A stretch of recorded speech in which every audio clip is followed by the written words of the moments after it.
Hello dear students, मैं दीपक कुशवाहा अपने YouTube channel दी maths world में आप सभी का स्वागत करते हैं। बच्चों, आज हम आपके लिए समतल चैप्टर का पार्ट 3 लेकर के आए हुए हैं, जो कि आपके एग्जाम के व्यू से काफ़ी इम्पोर्टेंट पार्ट होने वाला है। ये भी आपसे पहले वाले 2 पार्ट में हमने आपको समतल से रिलेटेड कई सारे महत्वपूर्ण बिंदुओं के बारे में बताया हुआ था, जिनमें से general form of the plane, normal of the plane, normal form of the plane और भी कई सारे महत्वपूर्ण हेडिंग्स के बारे में हमने चर्चा की हुई थी। पिछले वीडियो पार्ट 2 में हमने नॉर्मल फॉर्म के ऊपर आधारित क्वेश्चन कराया हुआ था आपको, Lx plus My plus Nz बराबर P के ऊपर। और बच्चों, हमने एक महत्वपूर्ण हेडिंग का भी डेरिवेशन आपको करा दिया हुआ था, जिसमें था समतल का अंतःखंड रूपी समीकरण। समतल का जो अंतःखंड यानी कि इंटरसेप्ट फॉर्म होती है प्लेन की, वो क्या होती है बच्चों? वो होती है x/a plus y/b plus z/c बराबर में 1, जहाँ पर जो a, b और c हैं ये x, y और z अक्षों पर कटे हुए अंतःखंड हैं, जिनके बारे में हमने आपको विस्तार से पार्ट 2 में बताया हुआ है। अगर आपने अभी तक पार्ट 2 का वीडियो नहीं देखा हुआ है तो उसका लिंक डिस्क्रिप्शन में है, आप उसको भी प्लेलिस्ट से जरूर देखें, तभी ही आपको ये पार्ट 3 जो है बिल्कुल पूरी तरह से समझ में आएगा। बच्चों, आज हम आपको समतल के अंतःखंड रूपी समीकरण के ऊपर 2-3 प्रश्न कराने वाले हैं, जो कि आपके एग्जाम के व्यू से काफ़ी इम्पोर्टेंट क्वेश्चंस रहेंगे। बच्चों, क्वेश्चन में कह रहे हैं कि एक समतल है जो कि अक्षों को ए, बी और सी बिंदुओं पर मिलता है, जिनकी मूल बिंदु से जो दूरियां हैं वो 4, 6, 2 हैं। हमें क्या करना है? पहला क्वेश्चन दिया गया है कि हमें समतल का समीकरण बताना है, उसके बाद हमें त्रिभुज का केंद्रक बताना है और उसके बाद उस त्रिभुज का क्षेत्रफल भी बताना है। कैसे करेंगे? सभी बच्चे बिल्कुल ध्यान से समझेंगे और वीडियो के लास्ट तक बने रहेंगे। तो बच्चों, जैसे क्वेश्चन में हमसे कहा जा रहा है कि जो समतल है वो अक्षों को ABC बिंदुओं पर मिलता है। अक्ष मतलब 3 अक्ष, वही x, y और z। ये मान लो बच्चों x एक्सिस है, ये y एक्सिस है और ये z एक्सिस है। ये जो एक्सिस होती हैं आपस में परपेंडिकुलर होती हैं। तो बच्चों, यहाँ पर जो कह रहे हैं कि अक्षों को ABC बिंदुओं पर मिलता है, x अक्ष पे A बिंदु है, y अक्ष पे जो है बच्चों B बिंदु है और C अक्ष पे जो है Z एक्सिस पर जो है C बिंदु पर मिलता है। जिनकी मूल बिंदु से जो दूरियां हैं, यानी कि इस मूल बिंदु से जो दूरियां हैं x, y और z एक्सिस पर ABC की, वो 4 हैं, 6 है और 2 है। ठीक है बच्चों, तो अब आप हमें बताइए कि यहाँ A, B और C के जो निर्देशांक हैं वो क्या हो जाएंगे। हमने आपको पिछले वाले पार्ट में बताया हुआ था, जब हमने यहाँ पे A माना था, यहाँ की दूरी B मानी थी, यहाँ की दूरी जो है C मानी हुई थी। तो बच्चों, यहाँ के जो निर्देशांक है A पॉइंट के, वो हो जाएंगे 4, 0, 0। इसी तरीके से B पॉइंट के जो निर्देशांक हैं वो 0, 6, 0। इसी तरीके से बच्चों C पॉइंट के जो निर्देशांक हैं वो 0, 0, 3। और बच्चों, ये जो ABC पॉइंट है, इस ABC पॉइंट को हमने मिलाया हुआ था, तब एक त्रिभुज का निर्माण हुआ था। ABC पॉइंट को मिलाने पर ये एक त्रिभुज का निर्माण हुआ था। पहले पार्ट में हमें समतल का समीकरण बताना है और दूसरे पार्ट में इसी त्रिभुज का केंद्रक हमें बताना है, और तीसरा जो पॉइंट कह रहे हैं उसमें हमें इस त्रिभुज का क्षेत्रफल भी बताना है। तो बच्चों, आप जानते हो कि जो समतल का अंतःखंड रूपी समीकरण होता है वो क्या होता है। आप यहाँ लिख लीजिए कि समतल का अंतःखंड रूपी समीकरण क्या होता है बच्चों? जो ऊपर लिखा हुआ है यही होता है, x/a plus y/b plus z/c बराबर में 1। तो ये जो ABC होते थे यही अक्षों पर कटे हुए अंतःखंड होते थे। तो यहाँ पे A के प्लेस पे क्या लिखा हुआ है बच्चों? 4 है, प्लस y/b के प्लेस पे क्या लिखा हुआ है? 6 है, प्लस z/c के प्लेस पे क्या है? 2 है और इक्वल में 1। बच्चों, हमें जो आंसर देना रहता है वो हमेशा हमें आंसर जो है जनरल फॉर्म में ही देना रहता है, कोई भी किसी भी रूप में इक्वेशन हमें दी गई हो। अभी ये अंतःखंड रूपी समीकरण दिया गया है, इसको अब हम सॉल्व करेंगे। नीचे देखने से पता चल रहा है कि 12 LCM को मिल रहा है तो यहाँ हो जाएगा बच्चों 3x, यहाँ 2y और प्लस यहाँ पर 6z इक्वल में 1। तो यहाँ से हमें क्या मिल जाएगा 3x plus 2y plus 6z बराबर में 12। आप चाहो तो कुछ नहीं चाह सकते हैं आप, इसके आगे कुछ भी कॉमन नहीं मिल रहा है। तो बस बच्चों यही हमारे समतल की इक्वेशन है जो हमसे क्वेश्चन में पूछी गई थी। ये पार्ट 1 का आंसर आ गया है। सभी बच्चे यहाँ तक नोट कर लें। फिर इसके आगे हम आपको कराते हैं कि त्रिभुज का केंद्रक क्या होगा और त्रिभुज का क्षेत्रफल क्या निकलेगा। 5 नंबर में क्वेश्चन इस तरीके से आपसे पूछे जा सकते हैं। तो जल्दी से नोट कीजिए, वीडियो को रोक के हम आगे इसका जो क्वेश्चन नंबर 2 है इसी में पॉइंट 2 पर आते हैं। तो बच्चों त्रिभुज के केंद्रक का हमने आपको फार्मूला बताया हुआ था जब हमने आपको अंतरिक्ष में बिंदु पढ़ाया था। त्रिभुज का केंद्रक क्या होता है? त्रिभुज का केंद्रक जब हमें पॉइंट्स दिए हों x1 y1 z1 x2 y2 z2 x3 y3 z3, तब फार्मूला होता है x1 plus y1 plus z1 x1 plus x2 plus x3 by 3 comma y1 plus y2 plus y3 बटे 3 z1 plus z2 plus z3 बटे 3। ये बच्चों त्रिभुज के केंद्रक का फार्मूला होता है। यहाँ पर त्रिभुज के शीर्ष हमें क्या दिए गए हैं? दिया है त्रिभुज के शीर्षों के निर्देशांक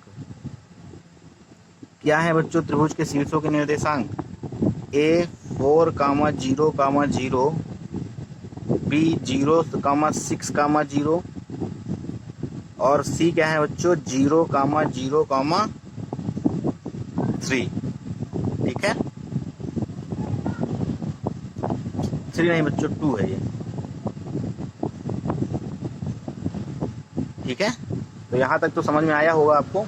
बस डायरेक्ट ऊपर वाले फार्मूले में वैल्यू पुट कर लेनी। x1 के प्लेस पे 4 है, x2 के प्लेस पे 0 है, x3 के प्लेस पे भी 0 है, इसी तरीके से लिख के और बटे में 3 कर देना। यानी कि क्या लिखोगे ऊपर 4 प्लस 0 प्लस 0 बटा में 3 कॉमा 0 प्लस 6 प्लस 0 बटा में 3 कॉमा 0 प्लस 0 प्लस 2 बटा में 3। जब इसको बच्चों सॉल्व करेंगे आप, तब जो आंसर आएगा, इसके जो कोऑर्डिनेट्स आएंगे, निर्देशांक आएंगे, त्रिभुज का जो केंद्रक आएगा वो आएगा 4/3 कॉमा 6/3 यानी कि 2 और 2/3।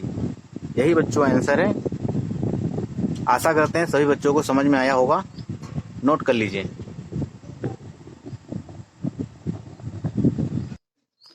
आइए बच्चों इसके बाद हम पार्ट 3 देखते हैं।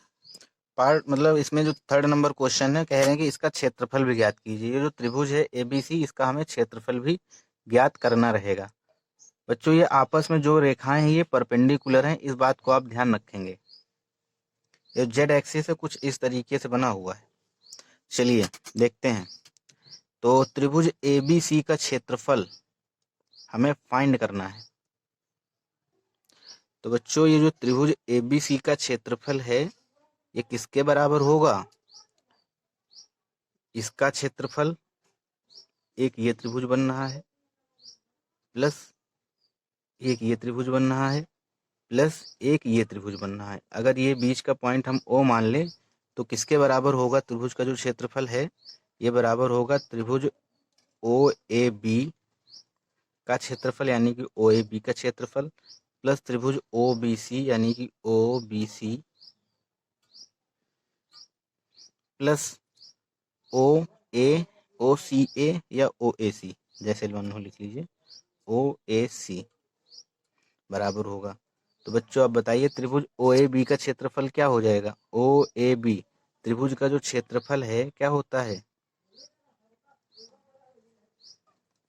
त्रिभुज का क्षेत्रफल बराबर 1/2 में आधार और गुणे में ऊंचाई।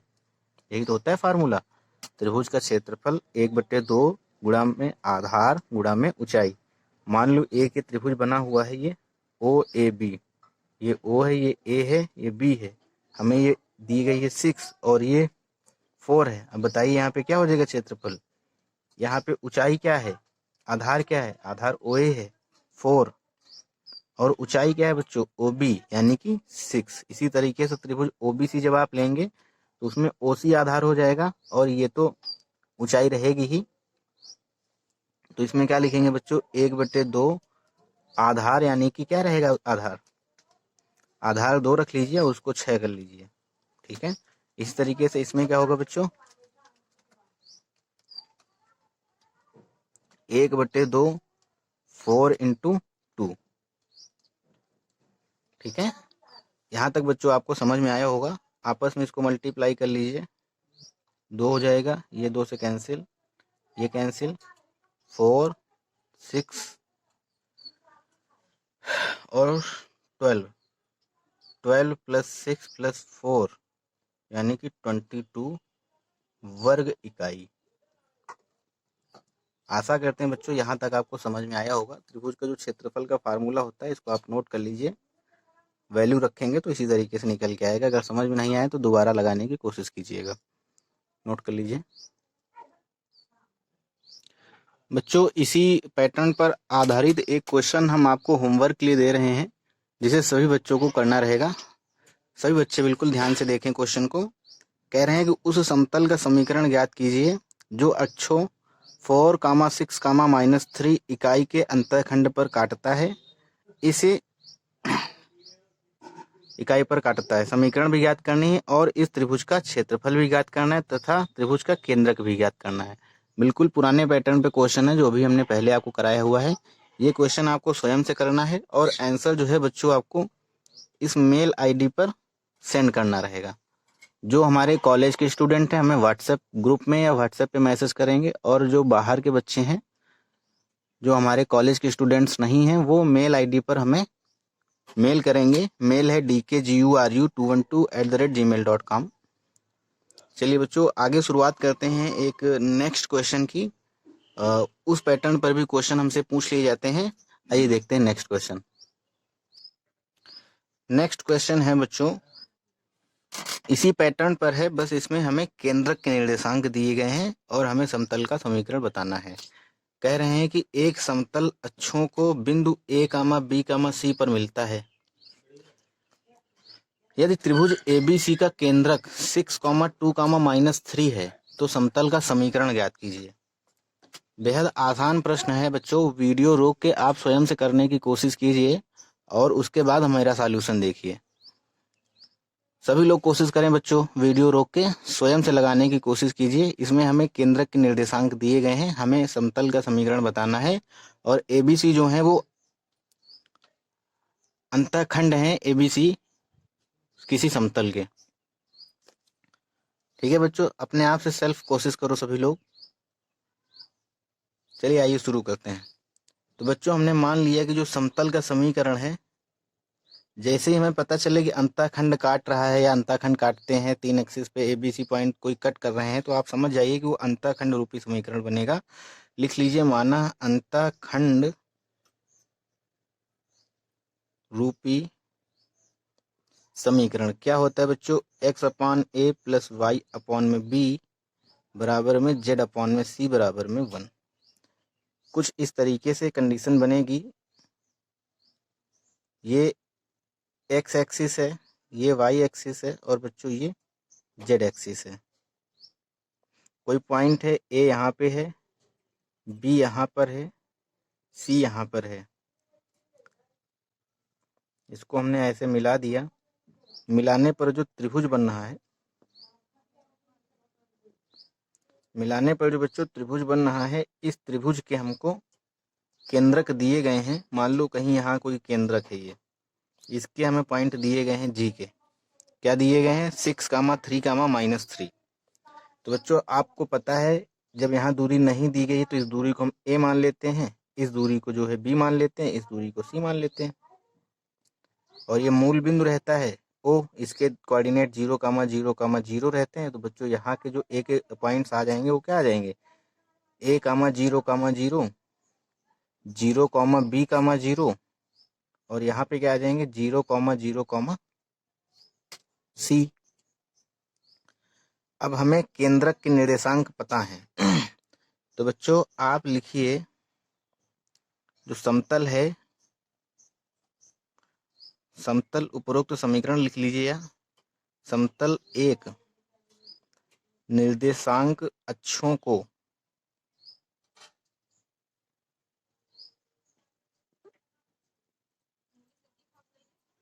A 0 A comma 0 comma 0 0 B 0 comma B comma 0 C 0 comma 0 comma C बिंदुओं में मिलता है।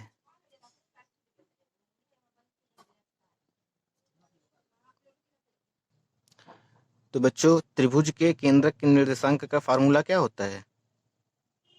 त्रिभुज के केंद्रक के निर्देशांक का फार्मूला क्या होता है? यही तो होता है x1 x2 प्लस x3/3। तो वही लिख लीजिए आप। यहाँ पे क्या लिखेंगे? a plus 0 comma 0 plus b plus 0/3 0 plus 0 plus c/3। और ये किसके बराबर है बच्चों?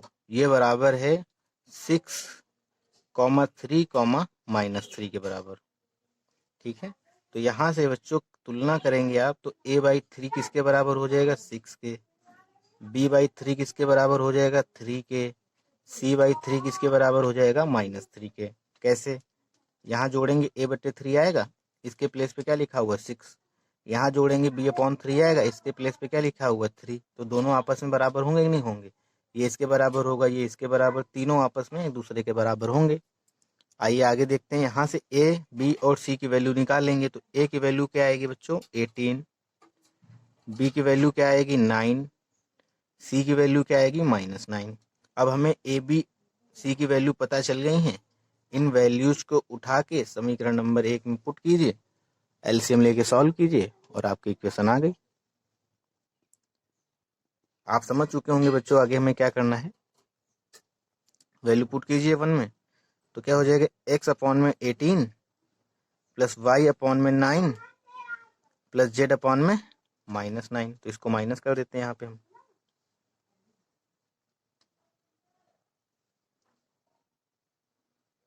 इक्वल में 1। नीचे बच्चों 18 यहाँ पर एलसीएम मिल रहा है हमको, तो यहाँ क्या हो जाएगा? x plus 2y minus 2z equal में 1। तो क्या आंसर आ जाएगा? x प्लस में 2y माइनस में 2z इक्वल में 18। यही हमारा आंसर, यही हमको फाइंड करना था। सभी बच्चे नोट कर लें। आशा करते हैं यहाँ तक आपको समझ में आया होगा। आइए बच्चों, इसके आगे एक और बहुत ही महत्वपूर्ण हेडिंग की चर्चा कर लेते हैं। एक नई हेडिंग है, लिखिए सब लोग। किसी दिए हुए समतल के समांतर समतल का समीकरण ज्ञात करना। कोई आपको एक पहले से समतल का समीकरण दिया रहेगा, आपसे कहा जाएगा कि इस समतल का जो समीकरण है, इसके समांतर समतल का समीकरण क्या होगा। तो बस बहुत ही सिंपल सा फार्मूला है, नोट कर लीजिए। समतल मान लो आपको दिया गया है ax plus by plus cz plus d बराबर में 0, और आपसे कहा जाए कि इसके समांतर समतल का समीकरण क्या होगा। लिख लीजिए, समतल के समांतर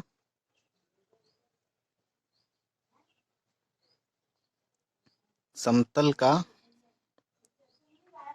समीकरण ax प्लस by प्लस में cz प्लस में k बराबर में 0 ये होता है। समझ में नहीं आया ना? चलिए अभी ये क्वेश्चन कराते हैं, फिर आपको समझ में आएगा। बस d और k आपस में चेंज हो जाते हैं। कैसे करेंगे? एक क्वेश्चन के माध्यम से इस हेडिंग को समझने की कोशिश करते हैं। सभी बच्चे बिल्कुल ध्यान से समझेंगे। मान लो बच्चों, ये इस तरीके से आपको एक क्वेश्चन दिया गया है, इस हेडिंग के ऊपर बेस्ड। कह रहे हैं कि उस समतल का समीकरण ज्ञात कीजिए जो बिंदु 2,1,1 से होकर के जाता है तथा समतल 3x plus 6y minus 4z minus 18 बराबर 0 के समांतर है। ठीक है, एक बार फिर से क्वेश्चन पढ़िए। उस समतल का समीकरण ज्ञात करिए जो बिंदु 2,1,1 से होकर के जाता है तथा समतल 3x + 6y - 4z - 18 = 0 के समांतर है। हमने आपको क्या बताया, कोई दिया हुआ एक समतल है, उसके समांतर समतल का समीकरण अगर हमें निकालना हो तो बस डी को हम के से इंटरचेंज करके इक्वेशन मान लेते हैं। लिख लीजिए, दिए हुए समतल का समीकरण क्या है बच्चों? दिए हुए समतल का समीकरण 3x + 6y - 4z - 18 = 0। ठीक है, इस समतल के समांतर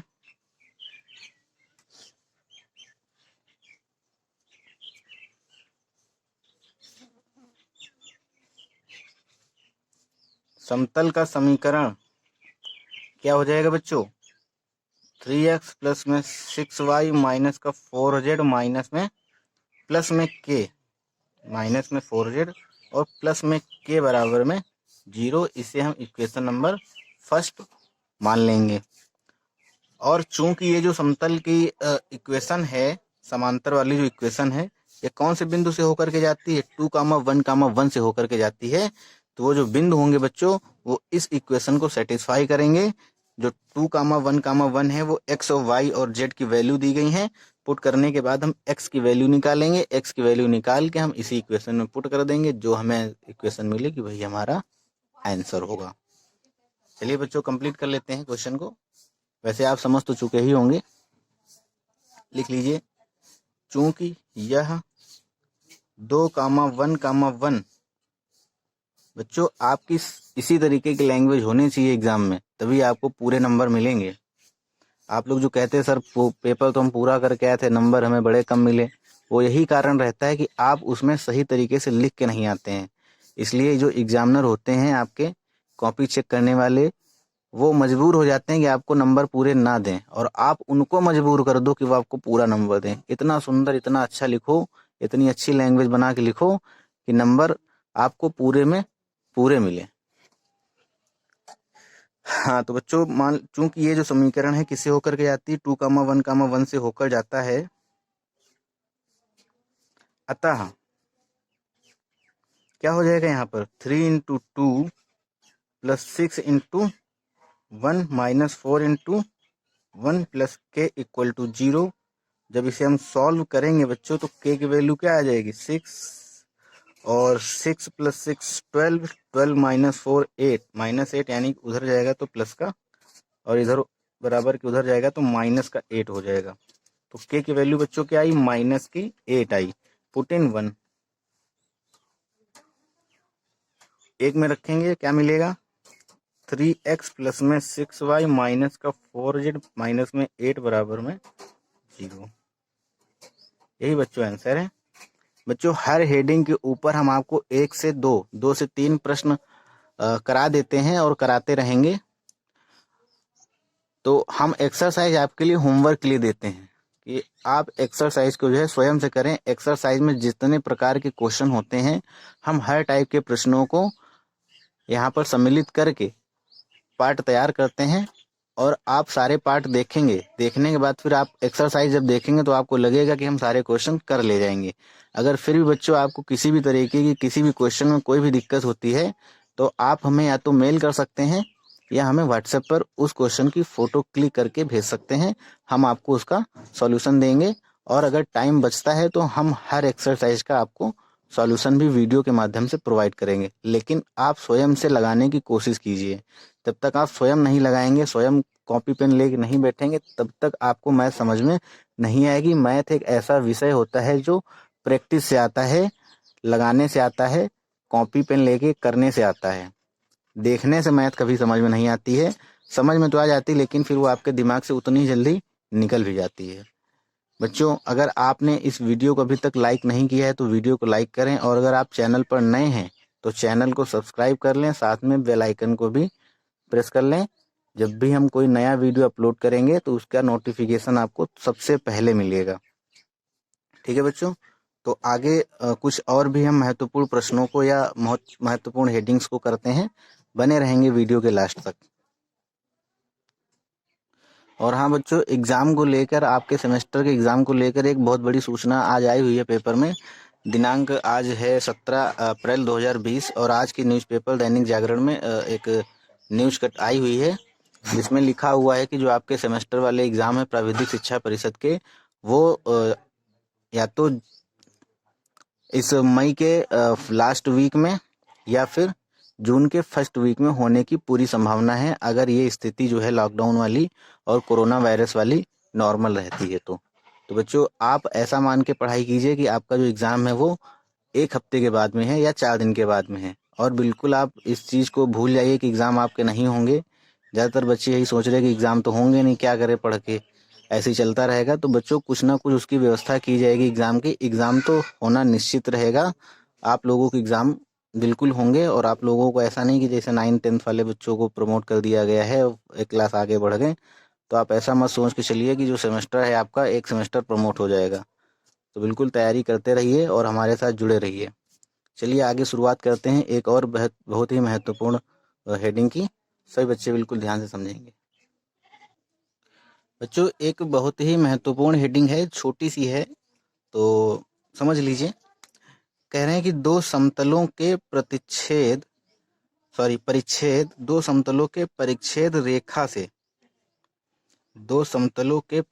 रेखा से जाने वाले समतल का समीकरण ज्ञात करना है। Equation of the plane through the line of intersection of two planes. लिख लीजिए, इंग्लिश वाले बच्चे भी समझते रहेंगे। Equation of the plane through the line of intersection of two planes.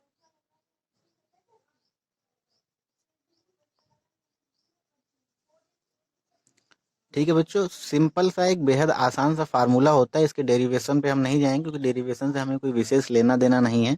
बहुत ही बेहद सिंपल फार्मूला है। मान लो हमें कोई दो समतल दिए गए हैं। मान लो पहला समतल है a1x plus b1y plus c1z plus d1 equal to 0 और दूसरा समतल है a2x plus b2y plus c2z plus में d2 इक्वल में 0। ठीक बच्चों, मान लो ये दो आपको इक्वेशंस दी गई हैं प्लेन की और हमें बताना है इनकी प्रतिच्छेद या परिच्छेद रेखा से जाने वाले समतल का समीकरण क्या होगा। लिख लीजिए, समतलों की परिच्छेद रेखा से जाने वाले समतल का समीकरण क्या होगा बच्चों। बस पहले वाले समतल की इक्वेशन प्लस दूसरे वाली समतल की इक्वेशन में लैम्डा का मल्टीप्लाई करके 0 को इक्वल कर दीजिए। बस वही हमारे समतलों के परिच्छेद रेखा से जाने वाले समतल के समीकरण की इक्वेशन होती है। कैसे करेंगे बच्चों, ध्यान दीजिए। हमने बताया आपको जो पहले वाले प्लेन की इक्वेशन है उसको एज इट इज प्लस दूसरे वाले प्लेन की जो इक्वेशन है उसको भी एज इट इज रख के दूसरे वाले प्लेन की इक्वेशन में लैम्डा से मल्टीप्लाई करके ऐड कर दीजिए दोनों को और बराबर में 0 कर दीजिए। बस इस तरीके से जो इक्वेशन हमें मिलेगी वो इक्वेशन हमारे दो समतलों के परिच्छेद रेखा से जाने वाले समतल की इक्वेशन रहेगी। आइए बच्चों इसके ऊपर बेस्ड एक दो क्वेश्चन आपको कराते हैं, तब हम पूरी तरीके से कह सकेंगे कि आपको ये हेडिंग भी समझ में आएगी। चलिए बच्चों शुरू करते हैं, एक क्वेश्चन इसके ऊपर देखते हैं। बच्चों क्वेश्चन दिया गया है, इसी के ऊपर बेस्ड है। कह रहे हैं समतलों, दो हमें समतल की इक्वेशंस दी गई हैं, x plus 2y plus 3z minus 4 equal to 0 and दूसरी इक्वेशन है 4x plus 3y plus 2z plus 1 बराबर में 0 के प्रतिच्छेदन रेखा से जाने वाले उस समतल का समीकरण ज्ञात कीजिए जो मूल बिंदु से जाता है। तो सबसे पहले हम क्या करेंगे बच्चों, दो समतलों के प्रतिच्छेदन रेखा से जाने वाले समतल का जो समीकरण होता है उसको हम इस तरीके से करके लिख लेंगे। पहले वाली इक्वेशन प्लस दूसरे वाली इक्वेशन में लैम्डा का मल्टीप्लाई करेंगे और दोनों को जोड़ के 0 को इक्वल करेंगे। ठीक है बच्चों, सब बच्चे बिल्कुल लास्ट तक बने रहेंगे। बस 5 मिनट का वीडियो और बचा हुआ है, बिना स्किप किए हुए पूरा वीडियो लास्ट तक देखें। लिखेंगे बच्चों x plus 2y plus 3z minus का 4 प्लस में क्या हो जाएगा लैम्डा और मल्टीप्लाई करेंगे तो 4x प्लस में 3y प्लस में 2z प्लस में 1 इक्वल टू 0। तो यहाँ से बच्चों क्या मिलेगा हमें, x plus 2y plus 3z minus 4 plus 4 lambda x plus 3 lambda y minus 2 lambda z और प्लस में लैम्डा इक्वल में 0। ठीक है बच्चों, अब x वाले पद एक पास, y वाले एक पास, z वाले एक पास करके लिख लेते हैं।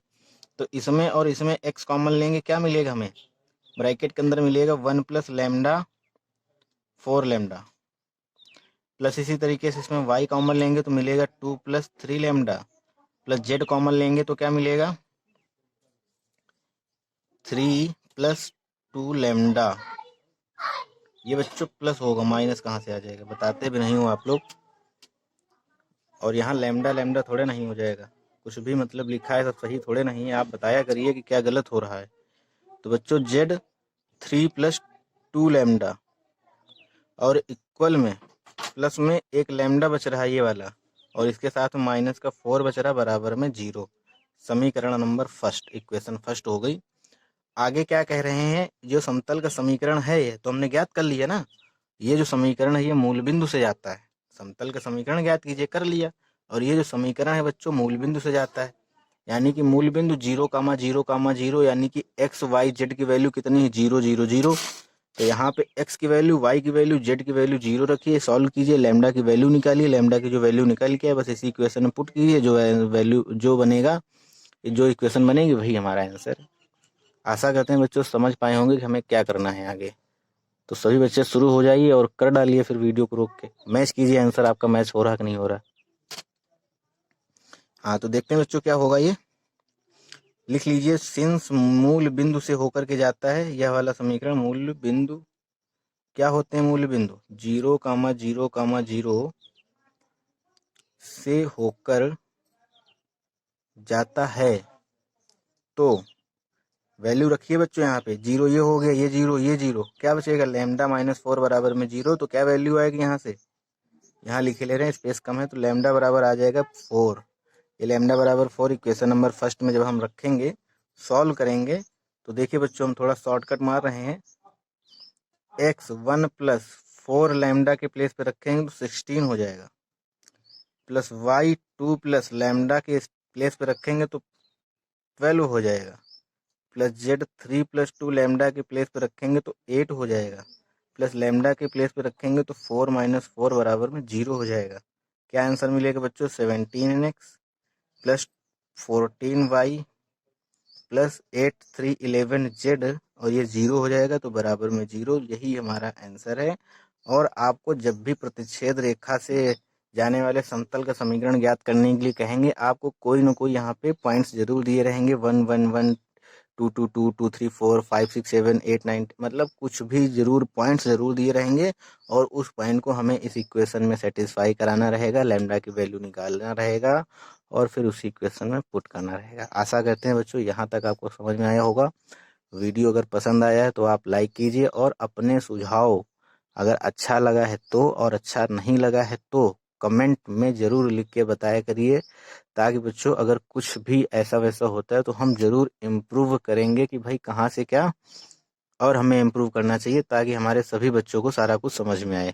हम कोशिश कर रहे हैं बच्चों आपको बिल्कुल डीप से पढ़ाने की, क्वेश्चन चाहे कहीं से बने, हम आपके कॉन्सेप्ट सारे क्लियर करना चाहते हैं, चाहे कहीं से भी क्वेश्चन आ जाए, चाहे जितना बड़ा घुमा के दे दे, आप क्वेश्चन पकड़ ले तुरंत। सारी एक्सरसाइज कराने में बिल्कुल वो नहीं होती तारीफ कि हम एक एक क्वेश्चन करें, तारीफ तो तब है कि हम आपके सारे कॉन्सेप्ट क्लियर कर दें, और आपको क्वेश्चन चाहे कहीं से भी दिया जाए आप तुरंत कर ले जाएं। तो कॉन्सेप्ट को समझना बेहद ज़रूरी रहता है बच्चों, और हम आपको बिल्कुल ऐसा एहसास कराना चाहते हैं कि आप हमारे साथ बिल्कुल क्लास में पढ़ रहे हैं। एक टाइम निर्धारित कर लीजिए और उस टाइम पर वीडियो को लेके बैठिए, जिस टाइम हमारी क्लास रहती थी, आपके कॉलेज में क्लास रहती थी, उसी टाइम पर आप वीडियो को स्टार्ट करिए और बिल्कुल 1 से 2 घंटे दीजिए और समझ के करिए।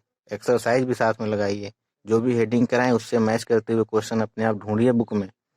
2-3 राइटर की बुक रखिए, एक राइटर की खत्म हो जाए दूसरे राइटर की लगाइए। मैथ बच्चों आपका 45 प्लस स्कोर चाहिए हमें। ठीक है बच्चों, तो अगर वीडियो पसंद आया है तो लाइक कर लीजिए और अपने सभी दोस्तों में शेयर कीजिए। ये यूपी के पूरे पॉलिटेक्निक के स्टूडेंट्स तक वीडियो पहुंचना चाहिए। चलिए ठीक है बच्चों, आप सभी को बहुत बहुत धन्यवाद।